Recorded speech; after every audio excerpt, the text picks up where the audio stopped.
L'âge de la retraite à taux plein sera de 64 ans. Alors c'était déjà dans les tuyaux, nos confrères de Challenge le confirment ce matin. Pour toucher sa pension en intégralité, il faudra partir plus tard. Quel système va être mis en place et surtout quand, Anaïs Bouissou? Déjà, le principe, c'est ce qu'on appelle un bonus-malus. Si vous voulez partir à la retraite avant 64 ans, libre à vous, ça pourrait être possible. Mais au lieu d'avoir 1 500 € par mois, par exemple, eh bien, vous aurez un peu moins tous les mois. Voilà pour le malus.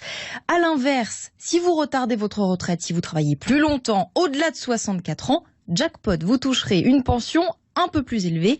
Le but, c'est de vous inciter à cotiser plus longtemps et ainsi à financer le système des retraites qui risque toujours d'être déséquilibré. Cet âge pivot, 64 ans, devrait être mis en place à partir de 2025 et il pourrait même être encore repoussé progressivement pour atteindre peut-être l'âge de 65 ans à l'horizon de 2037. Les explications d'Anaïs Bouissou pour RTL. Merci à vous. On a un gouvernement qui prend les gens pour des imbéciles. Il nous avait dit... Je ne toucherai pas à l'âge de départ à l'âge légal de départ à la retraite. De fait.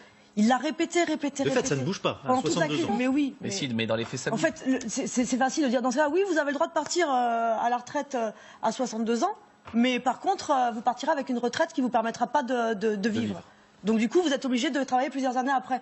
Donc c'est hypocrite. Et moi je dis attention à ce petit jeu-là. Ça risque encore de lui retomber dessus, parce que la contestation sociale, effectivement, elle s'est un petit peu calmée là dernièrement. Mais la déception, elle peut toujours revenir. Et la colère des Français, elle est toujours là. Et à prendre les gens pour des imbéciles, eh bien, il risque d'en récolter les fruits.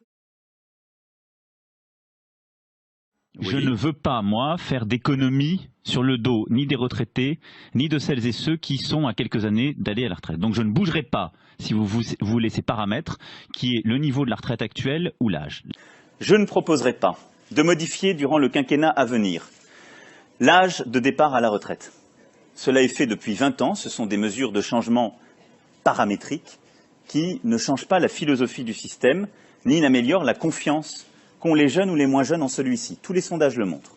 Donc la réforme que je porte, je dis, 1, je ne modifie pas durant le quinquennat l'âge de départ et les modalités des pensions.